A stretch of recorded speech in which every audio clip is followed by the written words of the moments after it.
दोस्तों, एक बार फिर हमारे चैनल फिजिक्स पाओ में आपका बहुत बहुत स्वागत है। दोस्तों, आज हम आपके लिए एक बहुत महत्वपूर्ण टॉपिक पर बात करने जा रहे हैं जो परीक्षा की दृष्टि से बहुत ज़्यादा महत्वपूर्ण है, व्हीटस्टोन सेतु। ठीक है, तो अब बिना देरी करते हुए हम आ जाते हैं और हेडिंग बनाते हैं व्हीटस्टोन सेतु। व्हीटस्टोन सेतु, व्हीटस्टोन सेतु इंग्लिश में भी लिख देते हैं हाथ के हाथ भाई, व्हीट स्टोन। और सेतु को इंग्लिश में क्या कहते हैं? ब्रिज। ब्रिज जानते हैं, सेतु पुल, आम भाषा में इसे पुल कहते हैं, उस पर हम बात करेंगे। हाँ, क्या मैं थोड़ी सी आपको बता दूं कि एक इंग्लैंड के एक ये वैज्ञानिक थे, इन्होंने क्या काम करा था, एक परिपथ तैयार करा था। ठीक है, और उस परिपथ की सहायता से क्या कर सकते थे, किसी अज्ञात प्रतिरोध का मान ज्ञात कर लेते। कोई आपको प्रतिरोध दे दिया और पूछा कि भाई इसकी ये कितने ओम का है, तो उसके बारे में जानकारी प्राप्त कर सकते थे। समझ में आई? और कहाँ के वैज्ञानिक थे? ये इंग्लैंड के वैज्ञानिक। बात समझ में आ रही बात? ठीक है, इसका परिपथ बनाकर तो मैं समझाना चाह रहा हूँ। इस तरह से इन्होंने क्या काम करा था, ये 4 प्रतिरोध लिए और 4 प्रतिरोध एक समांतर चतुर्भुज की भुजाओं के रूप में जोड़ दिए। चतुर्भुज को इंग्लिश में क्या कहते हैं? पैरेललोग्राम। एक समांतर चतुर्भुज,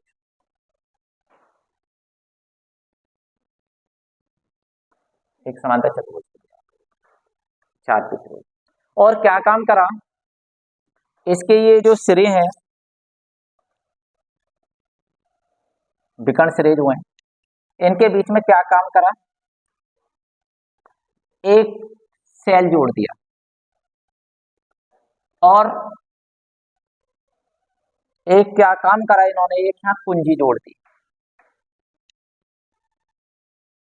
एक विकर्ण के बीच में, और दूसरे विकर्ण के बीच में क्या काम करा, ये धारामापी बना दी, एक धारामापी ले ली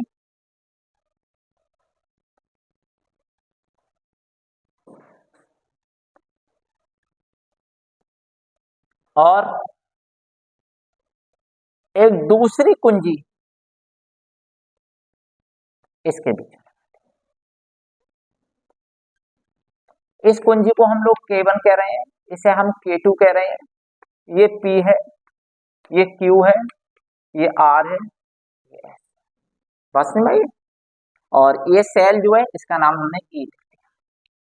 ठीक, तो जैसा मैंने आप लोगों को बताया था कि व्हीटस्टोन सेतु क्या चीज है बेटा, प्रतिरोध को ज्ञात करने के लिए एक परिपथ है। ठीक, तो अब हम बात करते हैं व्हीटस्टोन सेतु पर। तो चलो एक लाइन लिख देते हैं, थोड़ा अच्छा लगेगा इस तरह से लिखने में। लिखते हैं, इंग्लैंड के वैज्ञानिक व्हीटस्टोन ने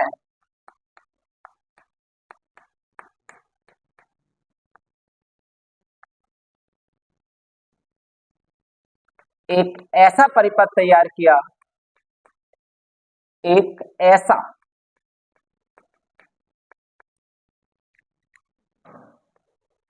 परिपथ, सर्किट, इंग्लिश में सर्किट कहते हैं परिपथ को, तैयार किया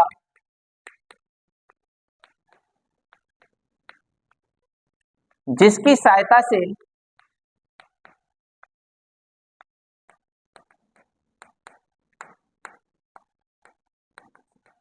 क्या कर सकते हैं बताओ,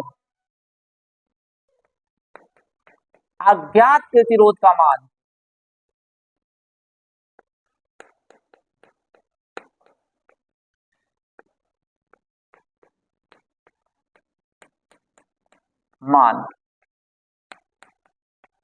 ज्ञात कर सकते हैं।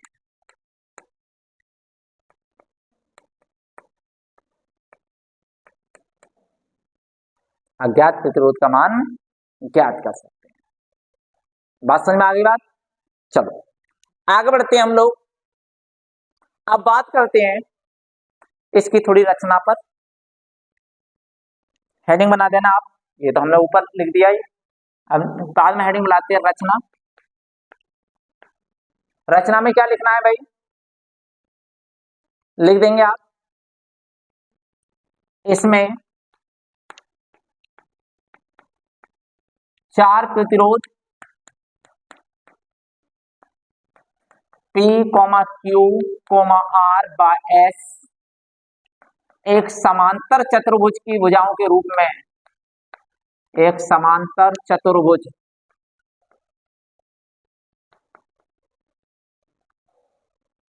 चतुर्भुज की भुजाओं के रूप में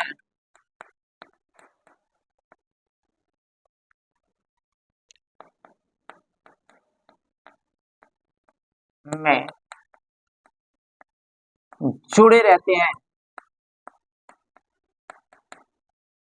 ठीक, इस चतुर्भुज के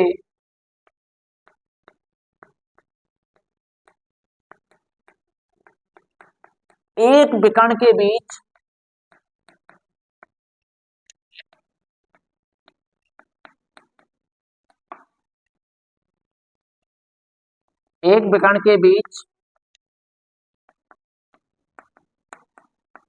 कुंजी K1 बा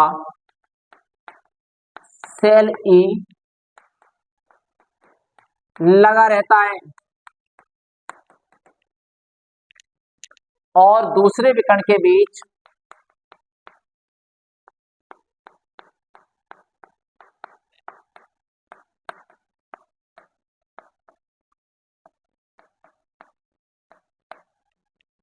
ठीक है,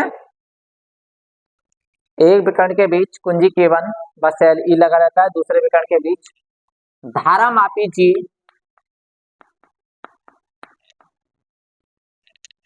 और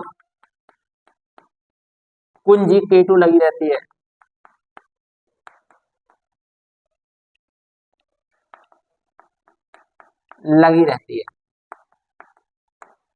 ये बात आप लोगों की समझ में आ जानी चाहिए। समझ में आ रही बात? क्या करा है इसमें, इसमें हमने 4 प्रतिरोध लगाए हैं समांतर चतुर्भुज की भुजाओं के रूप में, और एक जो विकर्ण है इसका, इसके बीच में कुंजी धारामापी G और कुंजी K, और दूसरा जो विकर्ण है इसके बीच में, ठीक है, सेल E और कुंजी K। ठीक है, दूसरी बात हम करते हैं, अब हम बात करते हैं इसकी सिद्धांत की।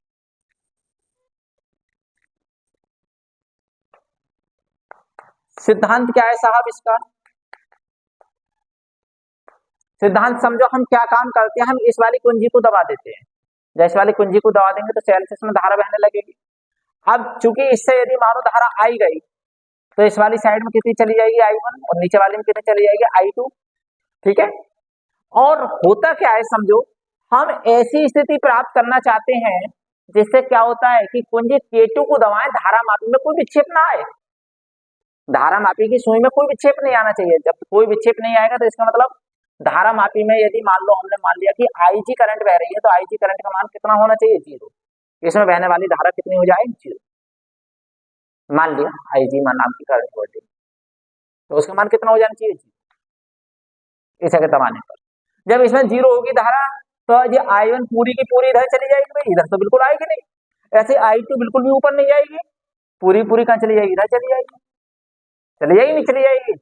अब एक बात और समझो भाई, इसका नाम बीट स्टोन सेतु क्यों है पता है? क्योंकि ये बीट स्टोन नाम के वैज्ञानिक ने तो बनाया था, और सेतु की तरह काम कर रहा है। सेतु, पुलों के काम क्या होते हैं, ऊपर की सवारी ऊपर, नीचे की नीचे, ये तो पुल के काम होते हैं भाई। नीचे गंगा जी चल बह रही है और ऊपर क्या है, सवारी चल रही है, ऊपर का काम ऊपर हो रहा है, नीचे का नीचे हो रहा है। मतलब देखो, यही तो काम हो रहा है, ऊपर की धारा ऊपर जा रही है, नीचे की धारा क्या कर रही है, नीचे जा रही है। देखो हो रहा है, नहीं हो रहा है, सेतु का काम, पुल का काम यही तो होता है, ऊपर के ऊपर, नीचे के नीचे, इसलिए इसे सेतु कहते हैं। बात समझ में आई? इसमें धारा ऊपर की ऊपर चली जाती है, नीचे की नीचे चली जाती है, पुल की तरह काम करती है, पुल मतलब सेतु की तरह काम करती है, इसलिए इसे सेतु कहते हैं। ठीक है, सेतु वैज्ञानिक का नाम नहीं था, वैज्ञानिक का नाम क्या था, बीट स्टोन था। ठीक है, तो सिद्धांत में हम क्या लिखेंगे, इस तरह से हमें सिद्धांत लिखना है। सर्वप्रथम, इस वाले को लिख रहे हैं हम,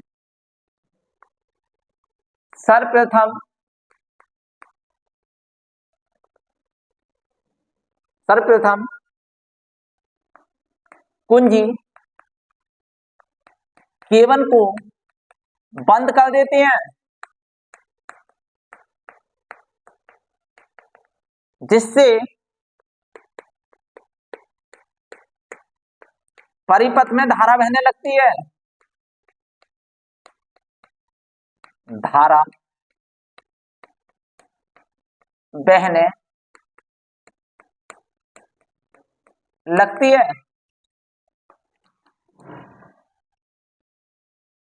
अब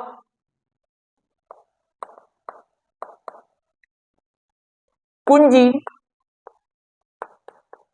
K2 को दबाकर देखते हैं, दबाने मतलब बंद करके, दबाकर देखते हैं कि धारा मापी में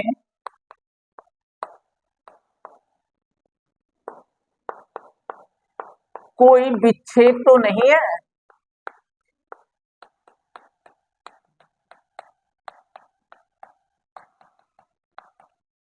ये चीज दबा के देखेंगे कि धारा मापी में कोई विक्षेप तो नहीं है। यदि विक्षेप है तो P और R, P Q के मान इस तरह से अरेंज करेंगे इन और प्रतिरोधों के मान, उस प्रतिरोध को चेंज नहीं करेंगे जैसे ज्ञात करना है, और जो 3 लग रहे हैं उन्हें चेंज करके इस तरह की स्थिति ज्ञात करनी चाहेंगे हम, जिससे कि धारा मापी में कोई विक्षेप नहीं आए। ठीक है, कोई विक्षेप तो नहीं है। यदि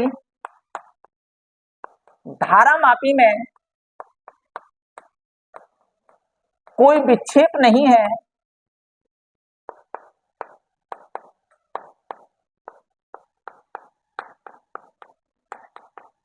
तो परिपथ संतुलन में कहलाता है। परिपथ किसमें कहलाता है? संतुलन में कहलाता है, या शून्य विक्षेप की स्थिति कहलाती है, ये ऐसे भी लिख देते हैं कुछ लोग। ठीक है, और हमें संतुलन की स्थिति जरूर ज्ञात करनी होती है, और संतुलन की स्थिति में क्या होता है पता है? P लिख दो यहां से। इस स्थिति में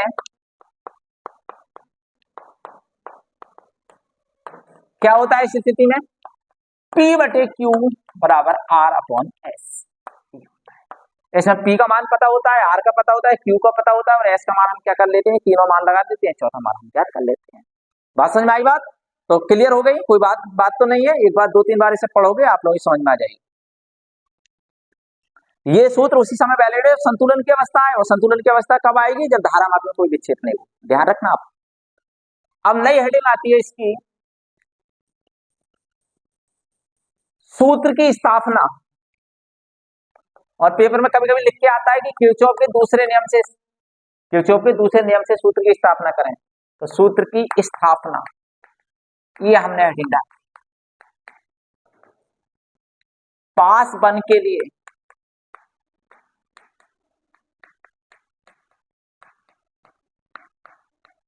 किरचॉफ के द्वितीय नियम से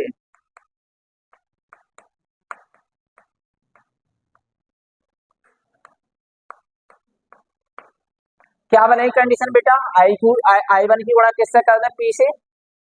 नीचे आई, इसमें कोई धारा नहीं बह रही है, तो और इसका प्रतिरोध धारा मापी क्या मान लिया हमने? G। तो प्लस का चिन्ह लगा के 0 गुणा G लिख दें। फिर नीचे आए और इधर मान लिया हमने, मतलब इधर को चलेंगे। अब हम जब इधर को चलेंगे तो क्या हो जाएगा? अब -I2 × R बराबर 0। 0 क्यों लिख दिया बराबर? क्योंकि इसमें कोई भी सेल नहीं जुड़ जाए। तो नई लाइन से इसे हल करा तो हमने लिख दिया I1P, और ये चीज तो 0 हो गई, -I2R बराबर 0। इसे और ज्यादा हल करा, एक लाइन और बढ़ा दी हमने इसके नीचे, तो I1P बराबर क्या हो जाएगा? I2R, और इसे समीकरण 1 डालते हैं। ऐसे अब क्या लिख देंगे हम? पास 2 के लिए, इस वाले पास के लिए, ये जो है पास 2 के लिए किरचॉफ के द्वितीय नियम से, इसके लिए क्या हो जाएगा मेरे बेटा? इसके लिए बनाओ I1 गुणा किससे कर देंगे हम? Q से। फिर नीचे आए तो देखो इसका अपोज हो रहा है, तो माइनस लिख दें I2 × S, और ऊपर को गए तो ऊपर कोई धारा नहीं बह रही है, माइनस इसलिए लिख रहे हैं, कोई हमने यहाँ एरो लगा रखा है, मतलब भलाई से वो 0 है। -0 गुणा, और धारा मापी का प्रतिरोध कई बार मैं बता चुका हूँ, ये G मान लिया है हमने, तो बराबर क्या हो जाएगा 0, 0 क्यों हो गया बराबर में, क्योंकि इसमें कोई सेल नहीं है। तो I1 into Q minus I2 into S बराबर किसके हो गए 0 का। एक लाइन और बढ़ा देते हैं, इसके नीचे लिखना चाहें तो आप, मेरी जगह का मैं इसलिए मैं आगे लिख रहा हूँ। तो I1 क्यू बराबर किसके हो जाएगा I2 एस के, भाई ये चीज आ जाएगी प्लस की हो जाएगी। यह समीकरण क्या डाल दिया 2, यहाँ लिख देते हैं, दोनों समीकरण को आपस में भाग कर देते हैं, समीकरण 1 बटे समीकरण 2। तो करो जरा, I1 पी बटे क्या हो जाएगा I1 क्यू, इधर क्या हो जाएगा I2 आर बटे क्या हो जाएगा I2 एस, I1 से I1 कट गया, Q1 से I1 से I1 कट गया, I2 से इधर I2 कट गया, ठीक है। तो क्या बचा बेटा, नई लाइन से लिख देते हैं हम, P बटे Q बराबर R अपॉन एस, यही तो सूत्र हमें बनाना था। और इसमें P Q R की वैल्यू हमें पता होती है, और इन तीनों की लगा के हम एस की वैल्यू क्या कर लेते हैं, ज्ञात कर लेते हैं, ठीक है। यही हमारा ब्रिजस्टोन सेतु है, ठीक है। धन्यवाद।